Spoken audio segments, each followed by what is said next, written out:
내 마음 속에 그리워 볼 때 하늘의 별 울려 퍼지는 뇌성 주님의 권능 우주에 찬네 주님의 높고 위대하심을 내 영혼이 찬양하네. 주님의 높고 위대하심을 사랑하는 성도 여러분, 이제 곧 예배가 시작됩니다. 성도 여러분께서는 하시던 일과 대화를 멈추시고 예배실로 들어가셔서 예배를 준비해 주시기 바랍니다. 하나님께서는 정성을 다하여 드리는 예배를 더욱 기뻐하십니다. 험한 산 골짜기에서 지저귀는 저 새소리들만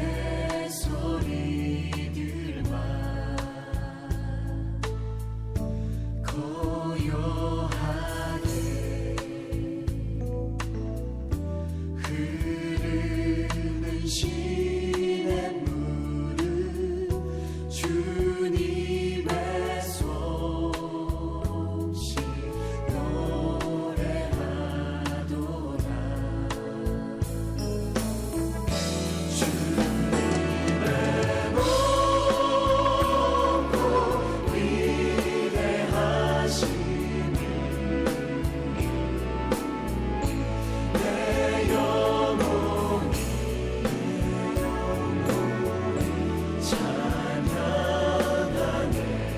찬양하네. 주님의 높고 위대하심을 내 영혼이 찬양하네. 주님의 높고 위대하심을 내 영혼이 찬양하네. 주님의 높고 위대하심을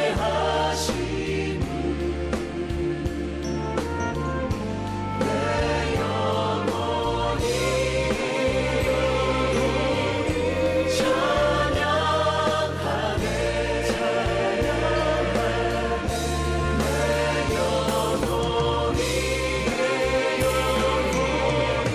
찬양하네.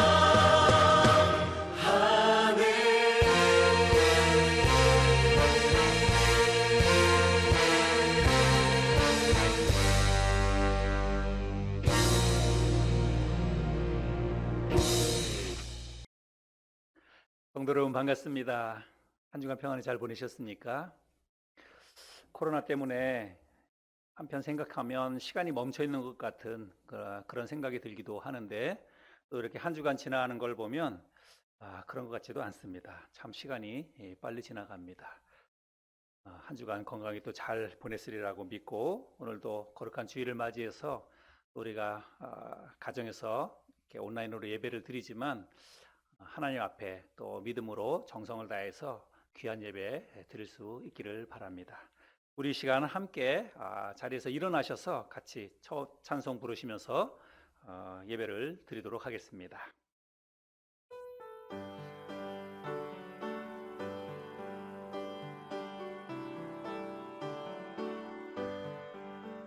주 없이 살 수 없네. 죄인의 구주여, 그 귀한 보배 피로 날 구속하소서. 구주의 사랑으로 흘리신 보혈이 내 소망 나의 위로 내 영광 됩니다. 주 없이 살 수 없네. 나 혼자 못 서리. 힘없고 부족하며 지혜도 없도다. 내 주는 나의 생명 또 나의 힘이라. 주님을 의지하여 지혜를 얻으리. 주 없이 살 수 없네. 내 주는 아신다. 내 영의 깊은 간구 마음의 소원을 주밖에 나의 마음 네 알아주리요. 내 마음 위로하사 영원케 하시네. 주 없이 살 수 없네. 세월이 흐르고 이 깊은 고독 속에 내 생명 끝나도 사나운 풍랑일 때 날 지켜주시니 내 곁에 계신 주님 늘 힘이 됩니다. 아멘. 오늘 예배를 위해서 함께 기도하시겠습니다. 사랑이 많으신 하나님 아버지, 하나님께서 또 지난 한 주간도 우리 사랑하는 성도님들의 삶 가운데 함께하여 주셔서 하나님의 은혜로 건강하게 또 한 주간을 잘 보낼 수 있도록 인도해 주셔서 감사합니다. 계속되는 코로나 상황으로 인해서 또 우리가 참 생활하는데도 많이 힘들고 또 불편하고 또 이런 어려움을 참 계속 겪고 있습니다. 하나님 아버지, 언제까지 이러한 일들이 계속될지 참 장담할 수 없지만 참 우리에게 참 믿음을 주시고 또 잘 견디고 이겨낼 수 있는 또 힘과 능력도 하나님 허락해 주시옵소서. 우리가 오늘 3주째 또 참 비대면 온라인 예배로 이렇게 하나님을 예배합니다. 그럼에도 불구하고 하나님께서 우리의 예배를 또 귀하게 받아주시는 줄을 믿습니다. 하나님 아버지, 우리가 떨어져 있다 할지라도 우리의 마음을 하나로 묶어주시고 또 영과 진리로 이 시간 또 참 귀하게 하나님을 예배할 수 있도록 인도해 주셔서 성령 하나님이 도우시는 예배를 통해서 하나님이 기뻐 우리의 예배를 받아주시고 또 우리에게도 한량없는 은혜와 축복이 되는 시간이 될 수 있도록 인도하여 주시옵소서. 예배드리는 사랑하는 성도님들 환경 가운데 함께해 주셔서 또 방해하는 세력이 없도록 도와주시고 또 예배드리는 모든 분들이 마음을 다해서 뜻과 정성을 다해서 살아계신 하나님을 기쁨으로 마음껏 예배하도록 도와주시고 또 함께 나누는 말씀이 오늘 우리의 마음속에 큰 은혜와 도전과 축복이 될 수 있도록 인도해 주시옵소서. 예배드리는 이 시간 하나님의 성령께서 우리와 함께하여 주시기를 간절히 바라며 살아계신 예수 그리스도의 이름으로 기도했습니다. 아멘.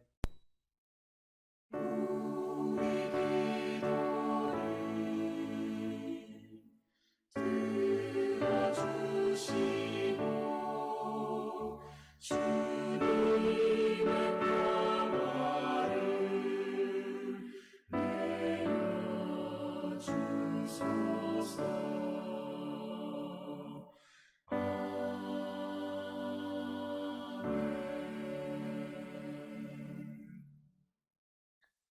아멘. 우리 앉으셔서 찬송 계속 하시겠습니다. 내 모든 시험 무거운 짐을,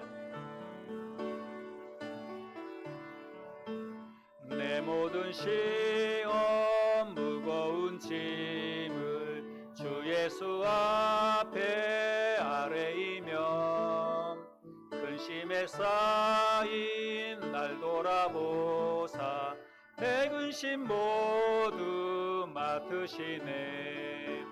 무거운 짐을 나 홀로 지고 견디다 못해 쓰러질 때 불쌍히 여겨 구원해 주리. 은혜의 주님 오직 예수. 내 모든 괴로움 닥치는 환난 주 예수 앞에 아뢰이며 주께서 친히 날 구해 주사 넓으신 사랑 베푸시네. 무거운 짐을 나 홀로 지고 견디다 못해 쓰러질 때 불쌍히 여겨 구원해 주리. 은혜의 주님 오직 예수. 내 짐이 점점 무거워질 때 주 예수 앞에 아뢰이며 주께서 친히 날 구해 주사 내 대신 짐을 져주시네. 무거운 짐을 나 홀로 지고 견디다 못해 쓰러질 때 불쌍히 여겨 구원해 주리. 은혜의 주님 오직 예수. 마음의 시험 무서운 죄를 주 예수 앞에 아뢰이며 예수는 나의 능력이 되사 세상을 이길 힘주시네. 무거운 짐을 나 홀로 지고 견디다 못해 쓰러질 때 불쌍히 여겨 구원해 주리. 은혜의 주님 오직 예수. 아멘. 우리 시간에 찬송 한 곡 더 하시고 하나님 말씀 같이 나누도록 하겠습니다. 괴로울 때 주님의 얼굴 보라. 세상에서 시달린 친구들아 외로워 주님 바라보아라. 괴로울 때 주님의 얼굴 보라. 평화의 주님 바라보아라. 세상에서 시달린 친구들아 위로의 주님 바라보아라. 눈을 들어 주를 보라. 내 모든 염려 주께 맡겨라. 슬플 때에 주님의 얼굴 보라. 사랑의 주님 안식 주리라. 힘이 없고 내 마음 연약할 때 능력의 주님 바라보아라. 주의 이름 부르는 모든 자는 힘주시고 늘 지켜주시네. 눈을 들어 주를 보라. 내 모든 염려 주께 맡겨라. 슬플 때에 주님의 얼굴 보라. 사랑의 사랑의 주님 안식 눈을 들어 주를 보라 눈을 들어 주를 보라 내 모든 염려 주께 맡겨라 슬플 때에 주님의 얼굴 보라 사랑의 주님 안식 주리라. 아멘. 우리가 힘들고 어려운 시기를 지금 겪고 있는데 주님의 얼굴을 더 간구하고 늘 주님을 바라보며 힘들고 어려운 시기들을 잘 극복해낼 수 있는 저와 여러분 모두가 될 수 있기를 바랍니다. 우리 시간에는 하나님 말씀 함께 나누겠는데요. 오늘은 요한복음 강해설교 한 주 쉬고 코로나에 관계된 말씀을 제가 준비했습니다. 오늘 여러분 말씀을 정말 다른 때보다 더 집중해서 말씀을 잘 들으시기를 바랍니다. 코로나 한복판에 있는 우리들이 어떻게 이 시기를 지나가야 하는지 오늘 말씀을 통해서 함께 좀 배우고 나누고 그렇게 할 수 있기를 바랍니다. 오늘 주제는 코로나의 도전과 응전이라는 제목으로 말씀을 나누겠는데 부제로 떠나거나 더 자주 만나거나 이런 제목으로 함께 말씀을 나누겠습니다. 오늘 함께 나눌 말씀은 시편 31편 전체가 되겠는데요. 말씀을 읽기는 우리 부분 말씀을 읽도록 하겠습니다. 먼저 우리 1절부터 말씀을 보겠습니다. 여러분 자막을 보시고 같이 말씀을 마음으로 읽어주시기 바랍니다. 여호와여 내가 주께 피하오니 나를 영원히 부끄럽게 하지 마시고 주의 공의로 나를 건지소서.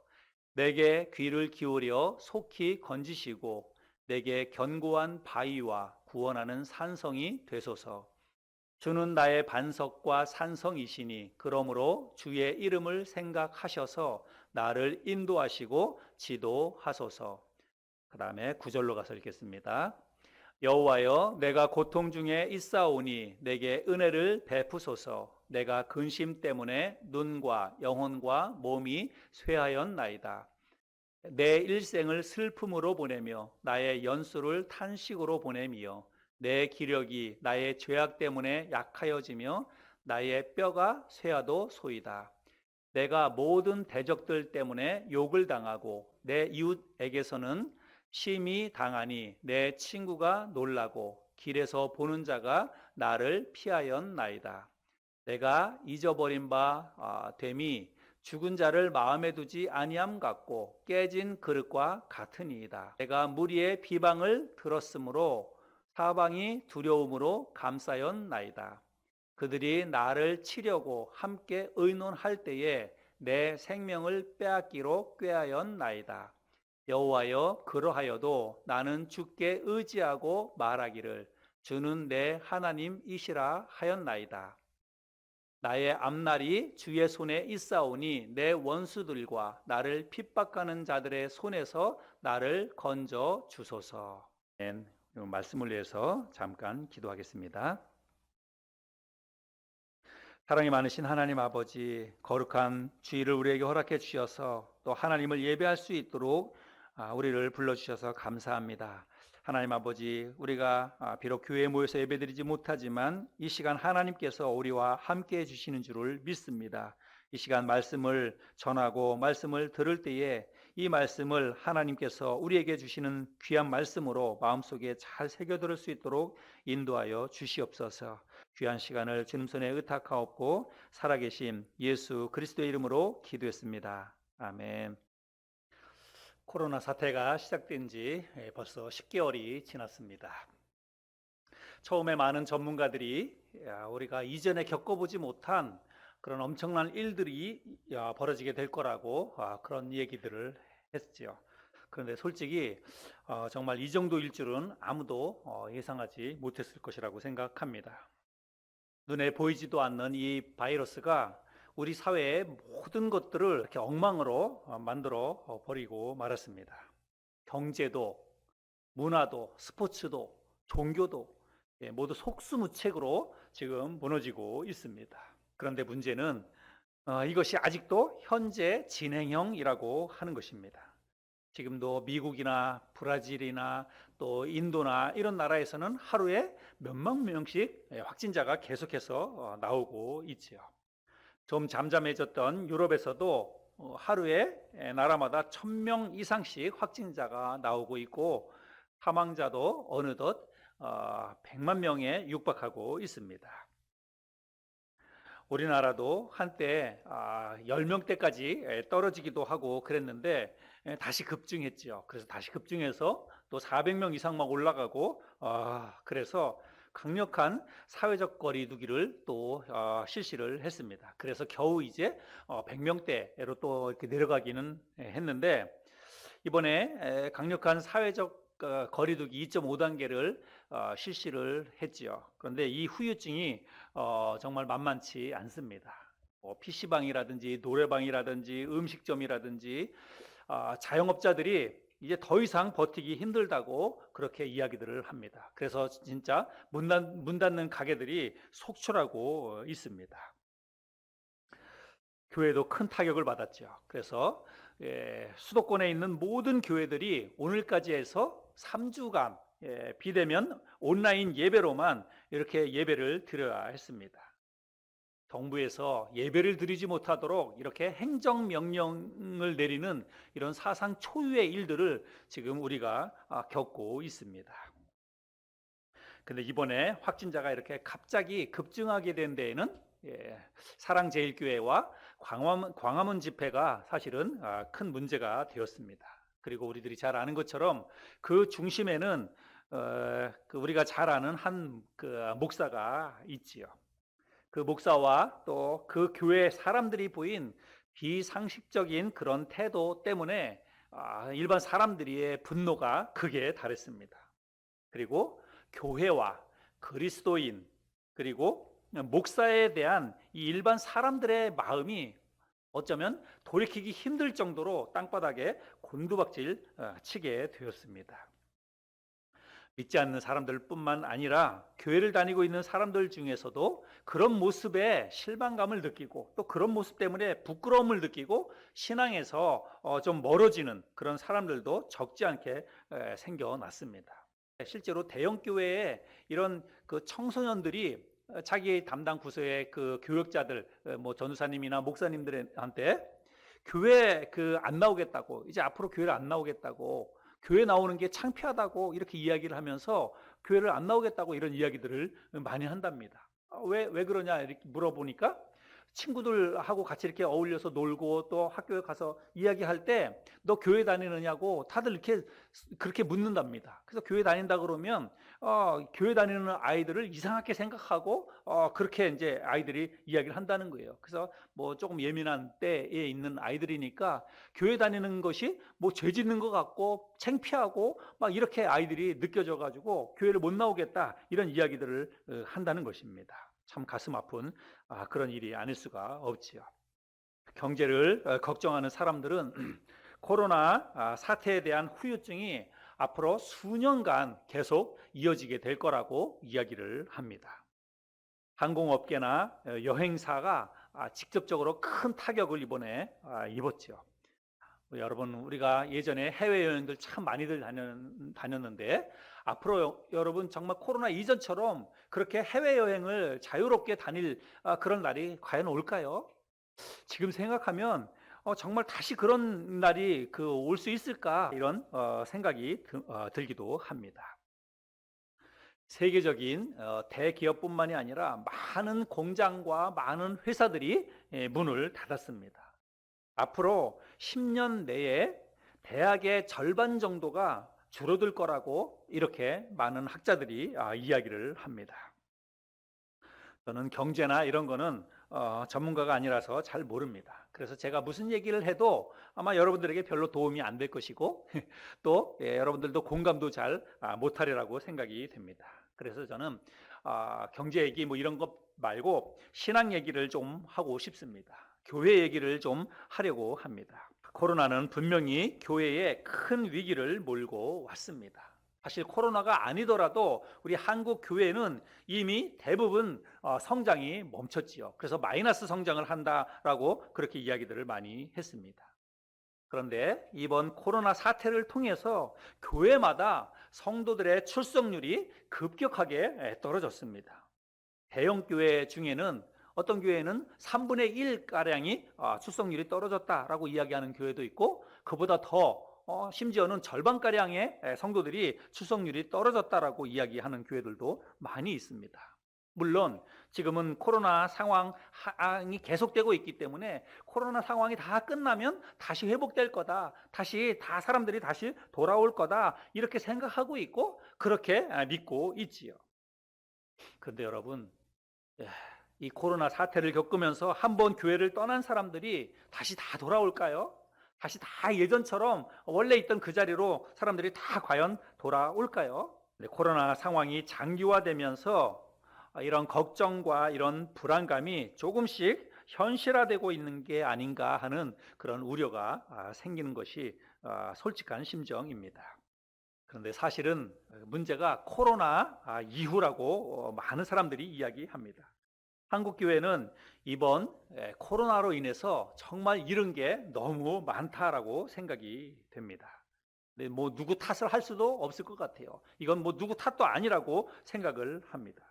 교회가 그동안 얼마나 많은 문제를 안고 있었는가 하는 게 이번 코로나를 통해서 그대로 드러난 게 아닌가, 민낯이 그대로 공개된 것이 아닌가, 이런 생각을 할 수 있습니다. 하나님께서 신약 교회에 주신 두 가지 그 계명이 있지요. 첫 번째는 마음을 다하고 목숨을 다하여 주 너의 하나님을 사랑하라라고 하는 것이고, 그리고 두 번째는 내 이웃을 내 몸과 같이 사랑하라라고 하는 이 두 가지 계명을 하나님께서 신약 교회에 허락을 하셨습니다. 그런데 이 한국 교회는 코로나 이 사태를 겪으면서 이 두 가지 계명, 하나님의 말씀에 순종하고 이 하나님의 말씀을 살아내는 것에 있어서 실패했다라고 저는 생각합니다.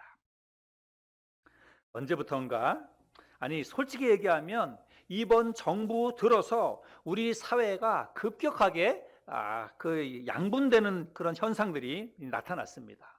어떻게요? 보수 우파와 진보 좌파, 이렇게 둘로 크게 그 나눠지는 그런 현상들이 많이 일어났습니다. 근데 사실 정치는 여러분, 그 보수나 진보, 어떤 성향의 그런 정당이 집권하느냐에 따라서 이런 비슷한 논쟁이 뭐 늘 있어 왔습니다. 여러분, 우리나라는 분단국가 아닙니까? 그래서 우리나라가 분단국가이기 때문에 정말 이런 어떤 사상 논쟁, 이런 것들은 어쩔 수 없는 것 같아요. 그래서 정치권에서는 큰 위기가 있을 때마다 가장 정치권에서 잘 활용하고 잘 쓰는 무기가 무엇입니까? 이거 사상에 관한 것입니다. 그 논쟁. 여러분, 이것이 정치권에서 이용하는 그런 무기였다라고 하는 것입니다. 그런데 유독 이번 정권 들어와서 많은 사람들이 어떤 좌파, 우파 이렇게 나눠지고 보수와 진보로 이렇게 양분되는 현상들이 이번 정권 들어와서 유독 이렇게 많이 나타나고 있다고 하는 것입니다. 그런데 문제는 많은 교회와 많은 교회의 그 목사님들이 이런 사상 논쟁에 휘말렸다라고 저는 생각합니다. 그래서 이걸 한마디로 교회가 너무 정치화되었다, 목사님들이 너무 정치화되었다, 이런 생각을 제가 하게 됩니다. 제가 월요일 날 쉬는 날 시간이 될 때 이제 운동 축구하기 위해서 이제 목사님들 모임에 이렇게 갑니다. 그런데 운동을 하다가 잠깐 쉴 때 보면 목사님들이 정말 이렇게 어느 한쪽으로 이렇게 치우친 그런 그 이야기들을 참 많이 합니다. 그래서 문재인 대통령을 빨갱이라고 그렇게 이야기합니다. 그리고 우리나라가 금방 사회주의 공산 국가가 될 것처럼 그렇게 이야기를 합니다. 그리고 그거에 대해서 조금 이렇게 다른 이렇게 이야기하면 그런 어떤 반대쪽에서 이야기를 하면 목사님은 세상을 너무 모른다 그러고 우리나라가 지금 어떻게 돌아가는지를 유튜브를 한번 보라 그러고, 그래서 목사님들끼리도 이렇게 막 나눠지고 그 운동하러 갔다가 그것 때문에 막 싸우기도 하고 이런 일들이 일어나기도 하고 그랬습니다. 근데 여러분, 정말 우리나라가 그렇게 될까요? 이번 정권에 따라서 우리나라가 그렇게 사회주의 국가로, 공산주의 국가로 우리나라가 그렇게 될까요? 병은 의사에게, 약은 약사에게 맡겨야 합니다. 마찬가지로 저는 정치는 정치하는 사람들에게 맡겨야 한다라고 저는 생각합니다. 목사가 목회 안 하고 정치판에 뛰어들어서 매일 정치 얘기만 하면 저는 그런 사람은 저는 목사가 아니라고 생각을 합니다. 많은 목사 또 많은 교회가 너무 지나치게 정치에 빠져든 게 아닌가. 그래서 교회의 본연의 임무와 교회 본연의 사명을 망각한 게 아닌가. 그래서 지금 이 코로나 사태를 겪으면서 교회가 이런 어떤 소용돌이에 휘말려 가지고 그래서 더 많이 지탄을 받고 그래서 더 많이 사람들에게 손가락질을 지금 당하고 있는 게 아닌가, 그런 생각을 제가 하게 됩니다. 코로나 사태로 인해서 정부와 방역 당국으로부터 사실은 교회에 많은 제재가 있었습니다. 지금도 많은 제재가 있습니다. 지난 3주 동안은 아주 강력한 그런 제재가 교회에 있었습니다. 교회에 예배를 금하는, 비대면 온라인 예배만 하도록 하는 이런 강력한 조치가 취해졌습니다. 그런데 사실은 코로나 사태가 발발했을 때 그때부터 지금까지 한국에 있는 대다수의 많은 교회가 이런 정부 지침을 따르고 또 방역에 솔선수범하고 오히려 선제적인 조치들을 하고 모범적으로 방역에 협조했다라고 생각합니다. 실제로 그렇게 많이 했습니다. 그러나 그렇지 않은 교회와 또 솔직히 그렇지 않은 그런 목사들도 많이 있었습니다. 정부에서 이야기하고 뭔가 이렇게 어떤 조치에 대해서 이야기하면 그냥 종교 탄압이다, 교회 탄압이다 이렇게 이야기하면서 협조하지 않고 오히려 반대쪽으로 나가고 이런 교회와 이런 목사들이 많이 있었습니다. 물론 유독 교회에 대해서만 심하게 하는 어떤 다른 종교라든지 일반 어떤 공동체에 비해서 교회에 대해서 유독 엄한 잣대를 갖다 대고 또 좀 심하게 하는 그런 것들이 있었습니다. 그러나 설령 그런다 할지라도 교회가, 그냥 일반 단체가 아닌 교회가 정부에 대해서 꼭 그렇게 대응해야 했을까? 어떤 교회와 어떤 목사님은 지금도 그렇게 생각을 하고 있습니다. 그래서 교회 탄압이다라고 이야기하고 어떤 정치 프레임으로만 이것을 해석하려고 하는 그런 분들이 많이 있습니다. 여러분, 이런 상황 속에서 이거를 우리가 교회와 목사님들이 어떻게 이런 상황을 받아들이고 어떻게 여기에 대응해야 할까, 어떤 기준이 저는 있어야 된다고 생각을 합니다. 이런 상황 속에서 코로나라고 하는 이런 어떤 국가적인 세계적인 이런 위기나 어떤 위험한 상황 속에서 이걸 꼭 어떤 교회 탄압이다, 종교 탄압이다, 그렇게 해석해야 될 것인가? 저는 하나님이 교회에 무엇을 원하실까라고 하는 것이 우리의 기준이 되어야 된다라고 저는 생각을 합니다. 하나님께서 이런 코로나 상황 가운데에서 교회에 어떻게 교회가 반응하고 어떻게 교회가 대처해야 하는가라고 하는 것을 기준을 하나님께 두어야 된다라고 생각을 합니다. 그래서 하나님이 교회에 무엇을 원하실까라고 하는 것이 기준이 되어야 된다라고 생각합니다. 물론 어떤 목사님들은 하나님이 예배를 가장 소중하게 여기고 하나님이 예배를 가장 기쁘시게 받으시기 때문에 우리가 어떠한 상황이 있어도 교회가 예배를 폐하면 안 된다, 예배를 드려야 된다, 그것이 하나님을 기쁘시게 하는 일이기 때문에 교회 예배는 절대로 폐할 수가 없다, 그렇게 생각하고 그렇게 주장하는 그런 목사님들이 계셨습니다. 여러분, 하나님을 기쁘시게 하는 것이 꼭 그렇게 예배를 통해서만 나타나야 할까요? 그것도 꼭 정해진 시간에 정해진 그런 예배당에 모여서 드리는 예배만 하나님이 과연 기뻐하실까요? 여러분, 우리가 하나님을 기쁘시게 하기 위해서 예배를 드린다고 하지만 그것 때문에 우리의 이웃 사람들이 불안에 떨고 또 그것 때문에 이웃 사람들이 교회에 대해서 혐오감을 갖게 되더라도 우리가 그렇게 예배를 강행하는 게 맞는가? 그것이 내 이웃을 내 자신과 같이 사랑하라고 하는 그 하나님의 이 계명을 얼마나 빗나가고 있는 것인가라고 하는 것들을 생각해 봐야 한다고 저는 생각합니다. 여러분, 내 이웃을 내 자신과 같이 사랑하라라고 하나님께서 이 신약교회에 계명을 주셨습니다. 그런데 여러분, 우리 잘 알죠? 사랑. 여러분, 이 사랑이라고 하는 것은 사랑을 하고 있는 내가 느끼는 그런 감정이 아니라 사랑을 받고 있는 그 상대방이 느끼는 감정이 진짜 사랑이라고 저는 생각을 합니다. 코로나 사태를 통해서 신천지라든지 사랑제일교회뿐만 아니라 많은 교회가 얼마나 이기적이고 독선적이었는가를 한번 돌아봤으면 좋겠습니다.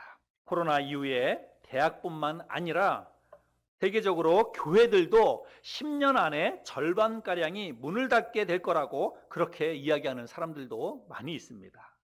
저는 교회가 이번 코로나 사태를 통해서 철저한 어떤 그 회개가, 자각과 회개가 없으면 어쩌면 그것이 현실화될 수도 있을 거라는 그런 생각이 듭니다. 이미 많은 사람들이 교회에 대해서 등을 돌렸습니다. 그리고 교회에 대해서, 또 교회 다니는 사람들에 대해서 이미 혐오감을 갖고 있습니다. 교회 다니는 사람들은 상식과 말이 통하지 않는 그야말로 보수 꼴통 집단처럼 교회를 생각하는 그런 사람들이 많이 생겨났습니다. 여러분, 이런 상황 속에서 코로나가 끝나고 나면 우리가 어떻게 전도해야 할까요? 우리가 밖에 나가서 사람들에게 다시 교회 오라고, 우리 가서 같이 예배드리자고, 예수 믿으라고 그렇게 이야기할 때 사람들이 과연 교회에 대해서, 우리가 하는 말에 대해서 과연 어떤 반응을 보일까요? 오늘 함께 읽었던 이 시편 31편 말씀은 다윗이 기록한 시입니다. 우리가 읽어보면 잘 아시겠지만, 여러분, 다윗이 심한 고난 속에서 이 시를 기록했다라고 하는 것들을 우리가 알 수 있습니다.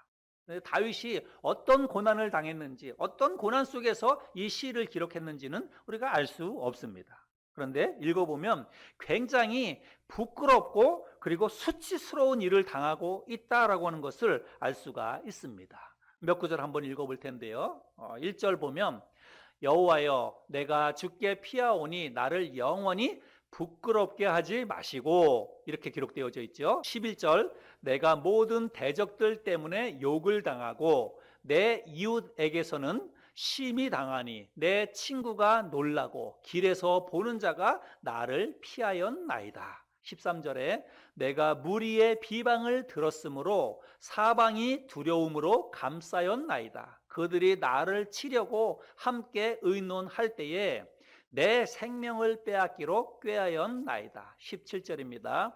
여호와여, 내가 주를 불렀사오니 나를 부끄럽게 하지 마시고 악인들을 부끄럽게 하사 스올에서 잠잠하게 하소서. 18절, 교만하고 완악한 말로 무례히 의인을 치는 거짓 입술이 말 못하는 자 되게 하소서. 20절입니다. 주께서 그들을 주의 은밀한 곳에 숨기사 사람의 꾀에서 벗어나게 하시고 비밀이 장막에 감추사 말 다툼에서 면하게 하시리이다. 금방 읽었던 이런 말씀들을 보면 다윗을 대적하는 자들이 완악한 말과 거짓말로 다윗을 공경에 빠뜨린 것을 알 수 있습니다. 그래서 다윗이 굉장히 부끄럽고 수치스러운 상황 가운데 사람들에게 조롱거리가 되고 비방거리가 되고 있다라고 하는 것들을 우리가 말씀을 통해서 알 수 있습니다. 그런데 저는 이 시편 31편 말씀을 읽고 묵상하면서 지금 한국 교회와 그리고 우리 그리스도인들의 이 모습과 다윗의 상황이 너무 딱 맞아떨어진다라고 하는 이런 생각이 들었습니다. 특별히 여러분 11절 말씀에 보면 11절 말씀을 제가 공동번역 성경과 이해를 돕기 위해서 새번역 성경으로 한번 읽어드려 보겠습니다. 공동번역 성경에 보니까 나는 원수들의 모욕거리, 이웃들의 혐오거리, 벗들의 구역질감, 거리에서 만나는 이마다 피해 갑니다. 또 새번역 성경으로 보니까요, 나를 대적하는 자들이 한결같이 나를 비난합니다. 이웃 사람들도 나를 혐오하고 친구들마저도 나를 끔찍한 것 보듯 합니다. 거리에서 만나는 이마다 나를 피하여 지나갑니다. 여러분 어떠세요? 이 말씀 이렇게 읽어보면 요즘 믿지 않는 사람들이 교회를 바라보는 그런 눈초리 아닙니까?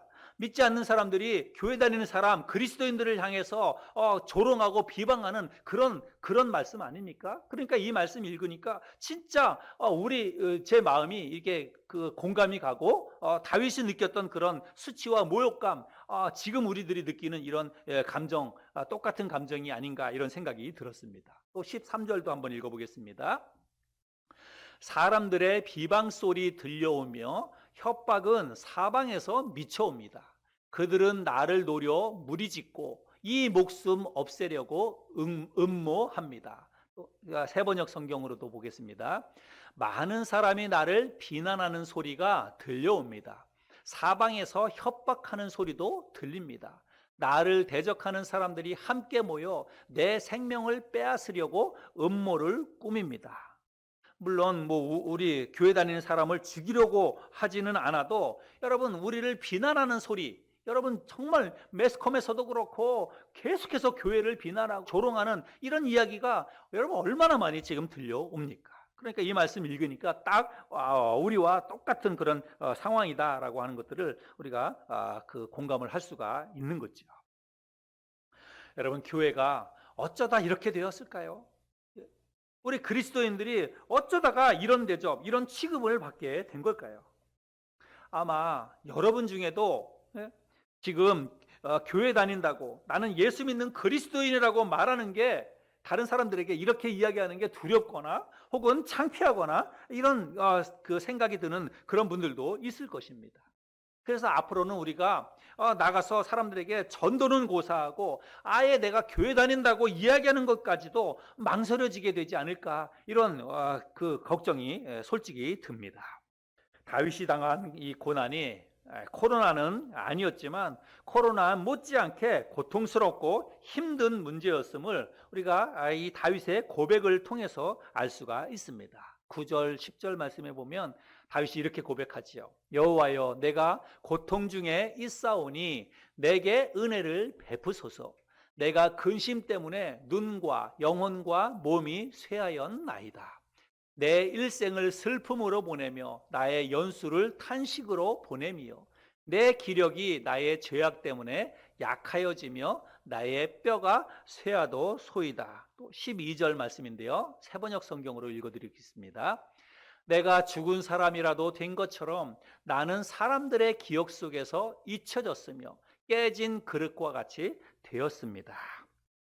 여러분 다윗이 지금 자기를 비난하고 조롱하는 이런 사람들로 인해서 얼마나 마음속에 큰 고통을 당하고 있는가 이 말씀을 통해서 우리가 충분히 이해해 볼 수가 있습니다. 그런데 여러분 다윗은 자신을 비난하고 자신을 조롱하는 이런 그 사람들, 자신을 부끄럽게 만들고 자신을 수치스럽게 만드는 이 사람들의 도전에 다윗이 여러분 어떻게 응전을 합니까? 자신을 비난하고 자신을 조롱하는 사람들과 맞서서 말다툼을 하거나 아니면 그들의 거짓말에 대해서 진실을 규명하기 위해서 애쓰지 않았다는 것입니다. 그 문제를 가지고 하나님 앞에 나아가서 하나님 앞에 간절히 기도하는 이 다윗의 모습을 우리들이 볼 수 있습니다. 하나님 앞에 나아가서 자신의 억울함을 호소하면서 대적자들을 물리쳐달라고 간절히 기도하는 이 다윗의 모습을 살펴볼 수가 있습니다. 1절 2절 말씀인데요. 여호와여 내가 주께 피하오니 나를 영원히 부끄럽게 하지 마시고 주의 공의로 나를 건지소서. 내게 귀를 기울여 속히 건지시고 내게 견고한 바위와 구원하는 산성이 되소서. 다윗은 하나님 앞에 간절히 기도했습니다. 고난의 종류는 달라도 고난에 대한 반응과 태도는 저는 같다고 믿습니다. 우리도 다윗처럼 여러분 우리도 이렇게 해야 될 줄로 믿습니다. 코로나로 인해서 힘들고 어려운 상황 가운데 있지만 하나님 앞에 나아가서 간절히 부르짖고 또 기도해야 될 줄로 믿습니다. 다윗의 이 기도를 통해서 코로나의 거센 도전에 대해서 그리스도인으로서 우리가 어떻게 응전해야 하는지 이 말씀을 통해서 우리가 배우고 다윗처럼 그렇게 하나님 앞에 나아가서 간절히 기도할 수 있는 우리들이 되어야 될 줄로 믿습니다. 요즘 가장 우리 목사님들과 기독교인들에게 가장 핫한 목사님 가운데 한 분이신 팀 켈러 목사님의 고통에 답하다라고 하는 이 책의 한 내용을 제가 여러분들에게 좀 소개시켜 드리기를 원합니다. 고통에 답하다라고 하는 이 책의 서문에 보면 이런 내용이 있습니다.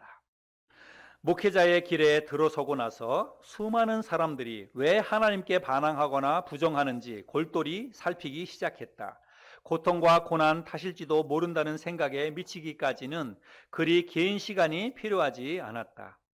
선하신 하나님, 정의로우신 하나님, 사랑이 넘치시는 하나님이라면 어떻게 그처럼 참담하고 썩어 문드러지고 고통스럽고 괴로운 일들을 허락하실 수 있단 말인가?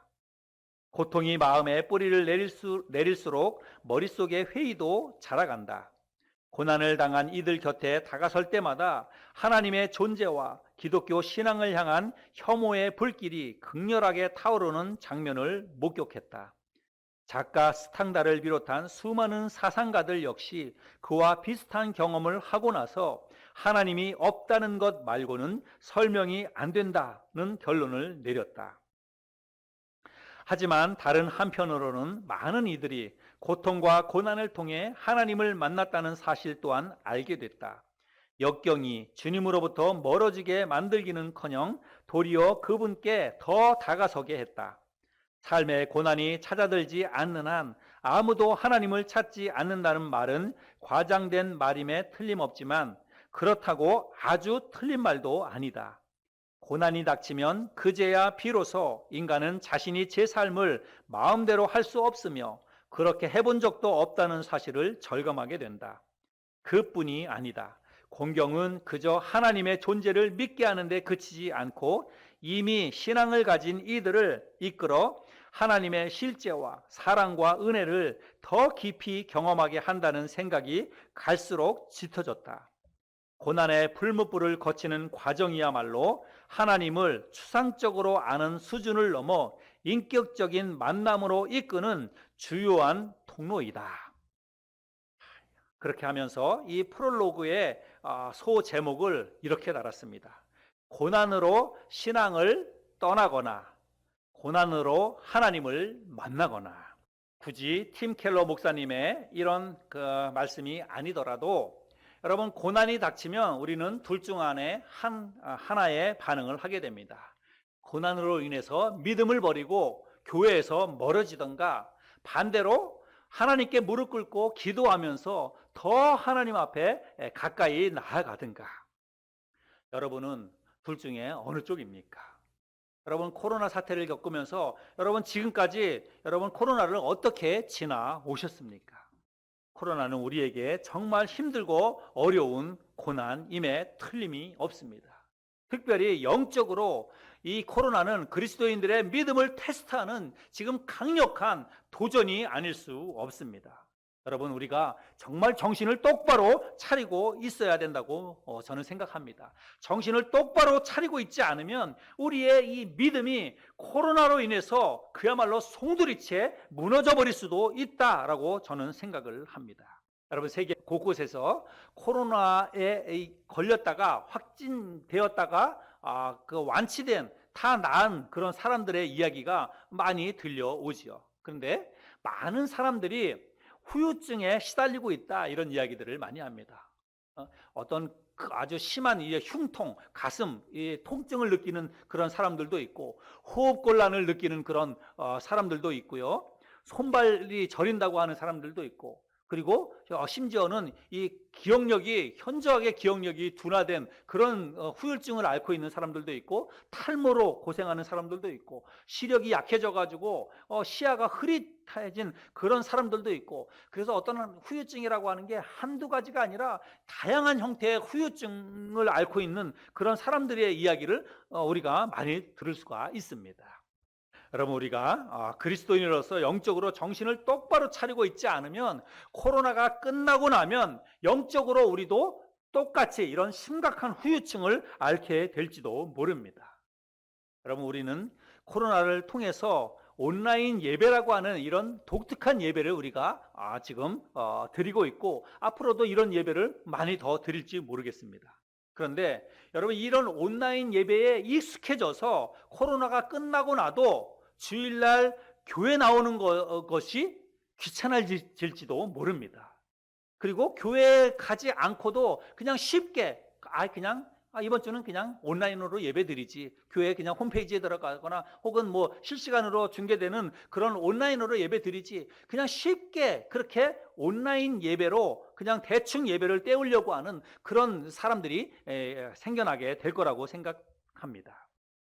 또 우리가 코로나를 통해서 거리두기에 너무 익숙해져 가지고 교회 성도들과의 교제도 별로 중요하게 여기지 않거나 오히려 그것이 문제라고 그렇게 생각할 수도 있습니다.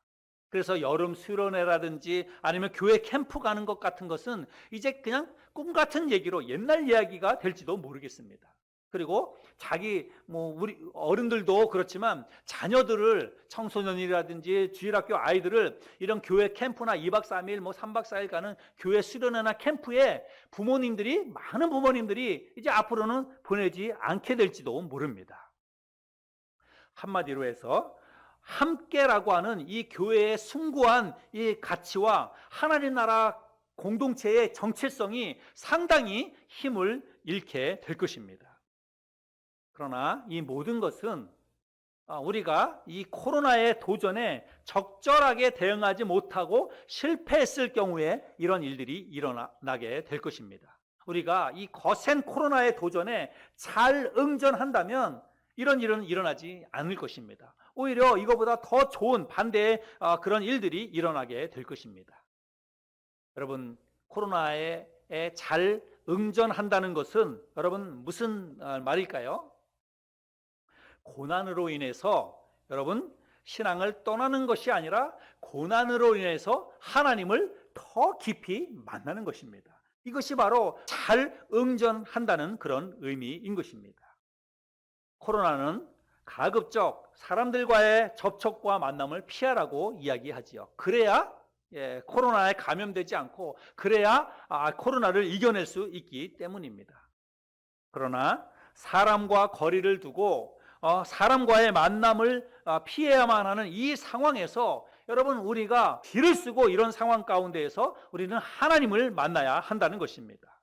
홀로 있는 이 시간에 외부와 단절된 그곳에서 하나님을 만나기 위해서 더 많이 기도하고 하나님을 만나기 위해서 더 많은 시간을 우리가 들여야 한다는 것입니다. 이것이 바로 코로나에 우리가 잘 응전하는 것이라고 저는 생각을 합니다. 그런데 솔직히 이런 얘기를 하고 있는 저도 사실 그동안 지나온 이 10개월 기간을 생각해 보면 사실 저도 잘 그렇게 하지 못했습니다. 그냥 계속 걱정만 하는 거예요.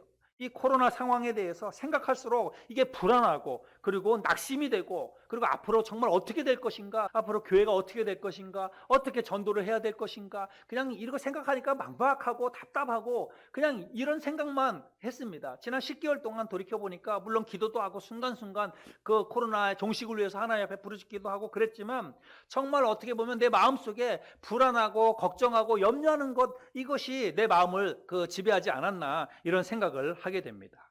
그러다가 제가 이 말씀을 묵상하면서 정말 정신이 번쩍 들었습니다. 그리고 이거는 어떤 교회 문제가 아니라 솔직히 얘기하면 내 개인의 문제구나 이런 생각이 들었습니다. 성도 한 사람 한 사람, 그리스도인 한 사람 한 사람의 문제라고 생각합니다. 그리스도인 한 사람 한 사람, 성도 한 사람 한 사람이 이 코로나의 도전에 어떻게 응전하느냐에 따라서 교회의 운명도 달라지기 때문입니다. 여러분은 지금까지 이 코로나의 도전에 어떻게 대응하셨습니까? 여러분, 코로나 이전과 비교해 보시기 바랍니다. 코로나 이전과 비교해서 여러분의 믿음이 더 좋아졌습니까? 여러분의 믿음이 더 견고해졌습니까? 여러분이 더 하나님 앞에 부르짖고 더 하나님 앞에 간절히 나아가고 하나님과 더 긴밀한 교제를 나누는 그런 시간이 과연 되었습니까? 코로나라고 하는 이런 상황 때문에 거리적으로 교회와 멀어지고 거리적으로 성도와 멀어지는 것을 통해서 여러분의 믿음이, 여러분의 신앙이 교회와 더 멀어지고 또 성도들과 더 멀어지고 하나님과 더 멀어지지는 않았습니까? 우리의 믿음이라고 하는 것은 겉으로 드러나거나 눈으로 볼 수 있는 게 아닙니다. 그래서 내 믿음이, 여러분의 믿음이 어떻게 되었다, 이게 쉽게 이렇게 그 이야기할 수는 없습니다. 그러나 적어도 다른 사람은 몰라도, 남들은 몰라도 내 자신은 알지요. 제가 이야기했듯이 여러분도 여러분 스스로가 과연 이 코로나를 겪어오면서 내 믿음이 어떻게 되었는지, 내 믿음이 지금 어떻게 되고 있는지 여러분 스스로는 분명히 잘 알 거라고 생각합니다. 여러분의 믿음이 코로나로 인해서, 코로나 이전과 비교해 볼 때 여러분의 믿음이 어떻게 되었는지 솔직하게 여러분 자신을 한번 볼 수 있기를 바랍니다. 그러나 여러분, 지금까지 어떻게 됐든 여러분 이미 지났습니다. 이미 10개월이라고 하는 시간이 지났고 이미 우리의 어떤 믿음도 이미 지나간 과거가 되었습니다. 중요한 것은 저는 지금부터라고 생각합니다. 그래서 제가 오늘 이 말씀을 여러분들과 함께 나누는 것입니다. 지금부터라도 우리가 정신을 똑바로 차리고 지금부터라도 여러분 잘하면 되는 것입니다. 여러분, 코로나는 우리에게 지금 엄청난 시련이고 그리고 고난이고 그리고 시험이기도 합니다. 영적인 테스트라고 할 수 있습니다. 이 코로나라고 하는 정말 엄청난 이 고난 앞에서 여러분, 우리의 신앙이 멀어질 것인가, 아니면 우리의 신앙이 더 하나님 앞에 견고하게 나아갈 것인가, 고난으로 인해서 신앙을 떠나던가 고난으로 인해서 하나님을 만나던가, 여러분, 이것은 우리가 선택하고 우리가 결정해 나가야 할 일이라고 하는 것입니다. 여러분, 시간을 정해놓고 여러분 하나님 앞에 나아가서 기도합시다. 하나님을 우리가 더 가까이 합시다. 말씀을 읽는 시간도 따로 정해놓고 매일매일 말씀을 읽으며 말씀 속에서 하나님을 더 깊이 만나고 그리고 더 자주 여러분 하나님을 만날 수 있기를 바랍니다. 세상 사람들이 교회를 비난하고 예수 믿는 우리를 보수 꼴통이라고, 상식과 말이 통하지 않는 그런 사람이라고 조롱하고 우리를 멀리한다 할지라도, 또 앞으로 우리가 전도하는 일이 더 힘들고 어려워질지 모르겠습니다. 그런다 할지라도 여러분, 우리가 다윗처럼 그 세상 앞에 우리가 맞대응하지 말고 먼저 우리가 해야 될 것은 하나님 앞에 나가서 간절히 무릎 꿇고 기도하는 것입니다. 하나님과 우리가 관계를 회복하고 하나님과 더 친밀한 관계 속에 우리가 들어가면, 믿음으로 하나님 앞에 더 가까이 나아가면 하나님께서 모든 문제를 다 풀어주시고 우리의 신앙도 회복시켜 주시고 그리고 우리의 교회도 다시 회복시켜 주실 줄로 믿습니다. 여러분, 오늘 우리가 함께 읽었던 이 말씀 속에서 다윗이 우리에게 그렇게 촉구하고 있습니다. 23절, 24절 말씀인데요. 우리 같이 한번, 여러분도 집에 계시지만 같이 함께 이 말씀을 읽었으면 좋겠습니다. 같이 읽어볼까요? 시작.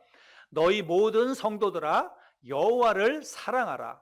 여호와께서 진실한 자를 보호하시고 교만하게 행하는 자에게 엄중히 갚으시느니라.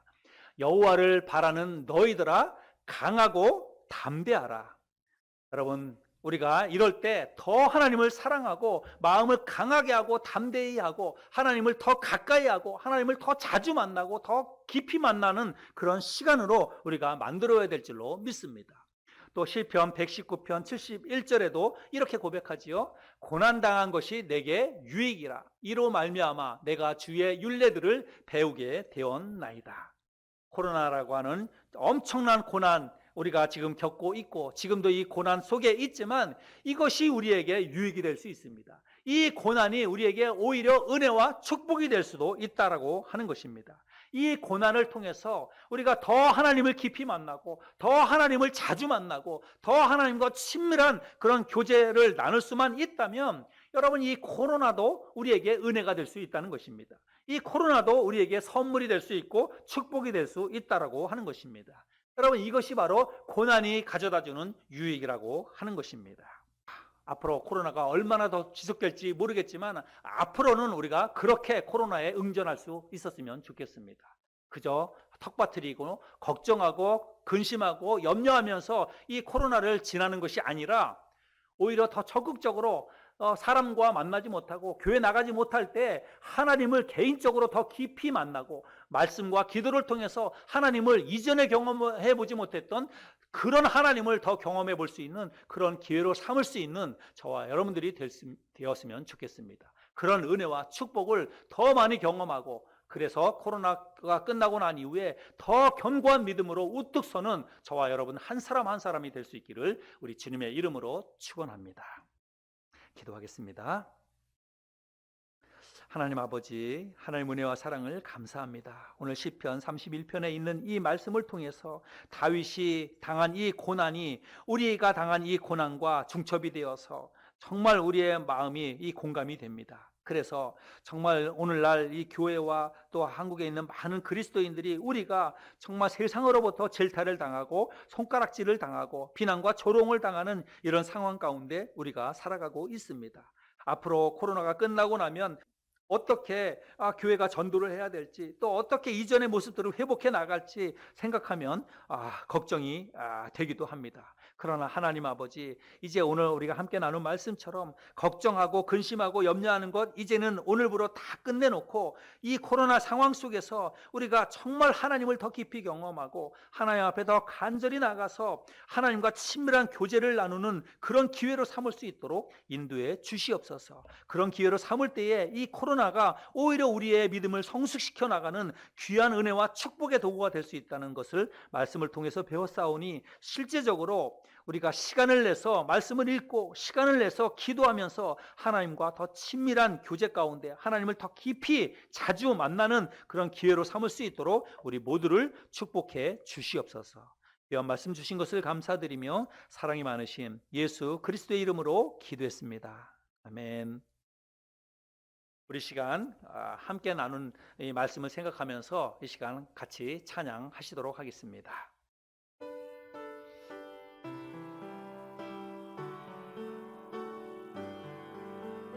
환난과 핍박 중에도 성도는 신앙 지켰네. 이 신앙 생각할 때에 기쁨이 충만하도다. 성도의 신앙 따라서 죽도록 충성하겠네. 옥중에 매인 성도나 양심은 자유 얻었네. 우리도 고난 받으면 죽어도 영광 되도다. 성도의 신앙 따라서 죽도록 충성하겠네. 성도의 신앙 본받아 원수도 사랑하겠네. 인자한 언어 행실로 이 신앙 전파하리라. 성도의 신앙 따라서 죽도록 충성하겠네.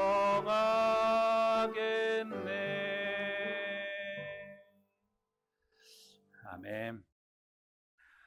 오늘 들은 말씀처럼 우리가 코로나라고 하는 정말 전무후무한 그런 고난을 겪고 있지만, 이 코로나로 인해서 우리의 신앙이 식어지거나 또 하나님으로부터 더 멀어지는 것이 아니라 오히려 더 하나님 앞에 가까이 나아가고 더 하나님을 자주 만날 수 있는 그런 기회로 삼을 수 있는 저와 여러분들이 되어야 될 줄로 믿습니다. 이 시간은 또 하나님 앞에 우리 물질 드리는 시간입니다. 여러분 가정에 계시지만 또 자막에 나오는 우리 교회 계좌번호를 보시고 온라인으로 또 헌금에도 동참해 주시기를 바랍니다. 또 꾸준히 하나님 앞에 물질을 또 온라인으로 통해서 드리는 우리 성도님들로 인해서 하나님 앞에 감사를 드립니다. 이 시간 귀한 물질을 위해서, 드려진 물질을 위해서 하나님 앞에 기도하도록 하겠습니다.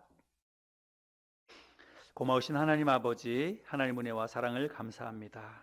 우리가 코로나라고 하는 정말 전혀 겪어보지 않았던 힘들고 어려운 이 고난의 한복판에 있습니다. 하나님 아버지, 지금까지도 참 수개월 동안 우리가 힘들고 어려운 과정들을 겪어왔습니다. 또 앞으로도 얼마나 더 이 코로나 상황이 진행이 될지 저희들은 정말 잘 알 수가 없습니다. 그러나 오늘 함께 나눈 이 말씀처럼 코로나 상황이 참 빨리 끝났으면 좋겠지만 끝나지 아니한다 할지라도 이 코로나 상황으로 인해서 우리의 믿음이 오히려 더 하나님을 가까이 하고 하나님을 더 자주 만날 수 있는 그런 기회로 삼을 수 있도록 인도하여 주시고, 그렇게만 할 수 있다면 이 코로나도 우리에게 영적으로 큰 은혜와 축복이 되는 줄을 믿습니다. 우리 모두가 이 코로나 상황을 그렇게 참 잘 견디고 잘 이겨낼 수 있도록 하나님 인도해 주시옵소서. 우리의 건강도 또 우리의 생명도 우리의 물질도 모두가 다 하나님 손에 있는 줄을 믿습니다. 이 시간 그런 믿음의 고백을 담아서 참 이런 모양 저런 모양으로 우리의 삶을 인도하시고 또 책임져 주시고 축복해 주신 하나님 앞에 감사하는 마음을 담아서 귀한 예물을 드립니다. 드리는 손길들을 축복해 주시고 또 드려진 물질이 하나님 나라 사역을 위해서 잘 쓰일 수 있도록 인도하여 주시옵소서. 귀한 예물 드릴 수 있는 시간 주신 것을 감사드리며 사랑이 많으신 예수 그리스도의 이름으로 기도했습니다. 아멘. 네, 이 시간에는 또 교회 소식 나누는 시간인데요. 역시 여러분 교회 소식 주보는 우리 밴드에 그리고 우리 교회 홈페이지에 올라가 있습니다. 교회 홈페이지나 혹은 스마트폰을 통해서 교회 밴드에 올려져 있는 교회 소식을 여러분 확인해 보시고 또 제가 쓴 칼럼도 한 번씩 꼭 읽어 보시길 바랍니다. 특별한 광고는 뭐 없고 다 중복이 되는데요. 다음 주 어떻게 할지는 이번 주 한 주간 좀 지켜봐야 될 것 같습니다. 그리고 저희는 아무튼 뭐 정부나 또 방역 당국에서 지침을 내리는 대로 계속 따라갈 그런 계획입니다. 그것이 맞는 도리라고 생각을 합니다. 그래서 이번 한 주간 조금 상황을 보고 어떻게 해야 될지 그렇게 결정을 해서 안내해 드리도록 그렇게 하겠습니다. 그래서 여러분 개별적으로 카톡이나 문자 메시지를 통해서 다음 주 중에 이번 주 중에 우리 다음 주일 예배에 대해서 안내를 해 드리도록 하겠습니다. 참고해 주시기를 바랍니다. 다른 광고는 여러분들이 주보를 참고해 주시기를 바라고요. 그럼 우리 시간에 폐회하도록 하겠습니다. 교회를 위한 기도 시간은 여러분 개인적으로 집에서 우리 교회를 위해서 성도님들을 위해서 한 사람 한 사람 생각하시면서 꼭 기도해 주시길 바랍니다. 지난주에도 말씀을 드렸다시피 우리가 교회 공동체가 서로를 위해서 잊지 않고 기도하는 게 중요합니다. 우리가 이렇게 떨어져 있을 때 이런 것들을 잘 하지 못하면 몸이 떨어져 있을 때 마음도 떨어질 수가 있습니다. 교회로부터 마음도 멀어지고 성도들과의 관계도 서먹서먹하게 멀어질 수 있습니다. 실제적으로 이게 기간이 길어지다 보니까 그런 위기감이 우리 안에 다 있으리라고 생각이 됩니다. 우리가 그렇게 하지 않기 위해서는 우리 성도님들 한 사람 한 사람 기억하면서 이름을 불러가며 하나님 앞에 기도해야 될 줄로 믿습니다. 꼭 그렇게 기도 많이 할 수 있기를 바랍니다. 우리 시간에는 우리 하늘소망 사명 선언문 같이 큰 소리로 같이 한번 읽어보겠습니다. 시작. 나는 그리스도의 핏값으로 사신 하나님의 교회이며 우리는 하나님의 교회를 함께 세워나가는 하나님의 동역자들이다. 아멘. 살아계신 주 찬양하겠습니다.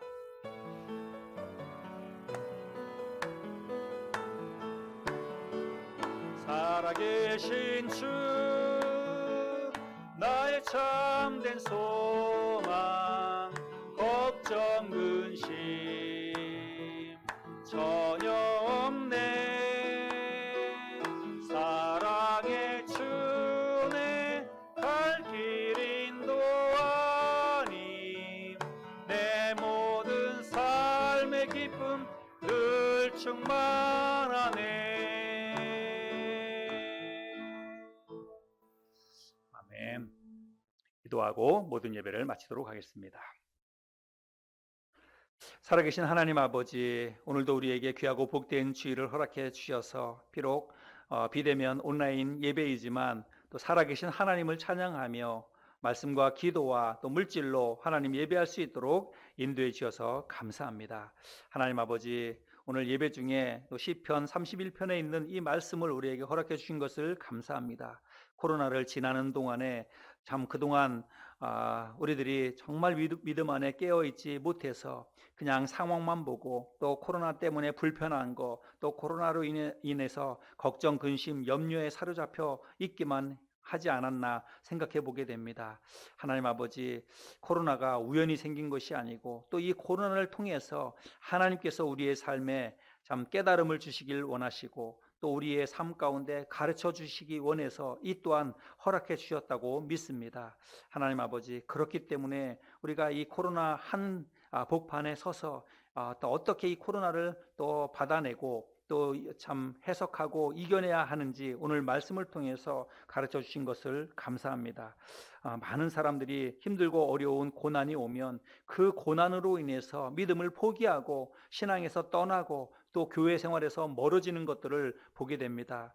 하나님 아버지, 참 10개월 동안 코로나를 겪으면서 우리의 마음도 많이 해이해지고 또 우리도 참 교회로부터 또 믿음으로부터 참 우리의 마음과 우리의 생각이 많이 멀어지지 않았나 돌이키며 또 회개합니다. 오늘 우리가 함께 나눈 말씀처럼 고난으로 인해서 신앙을 떠나는 것이 아니라 오히려 고난으로 인해서 하나님을 더 가까이 만날 수 있는 그런 우리가 될 수 있도록 인도하여 주시옵소서. 코로나 상황이 사람과 접촉을 피하라고 하고 할 수만 있다면 사람과의 관계를 멀리해야 코로나를 이겨낼 수 있지만 영적으로 우리가 이런 기회에 정말 하나님을 더 가까이 할 수 있는 그런 기회로 삼을 수 있도록 인도해 주시옵소서. 우리가 영적으로 하나님을 만나지 못하고 하나님을 더 가까이 친밀하게 하지 못하면 우리는 영적으로 정말 죽을 수밖에 없습니다. 오늘 함께 나눈 말씀을 잘 기억해서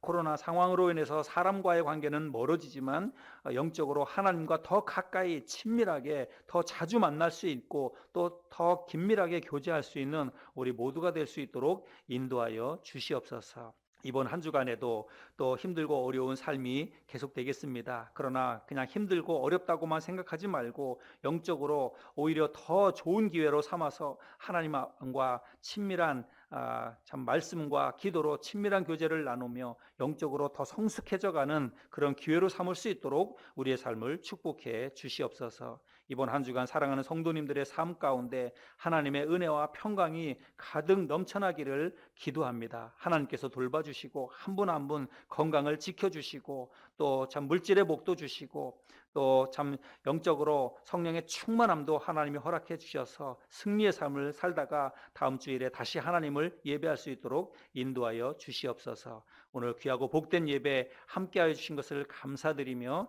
사랑이 많으신 예수 그리스도의 이름으로 기도했습니다. 아멘.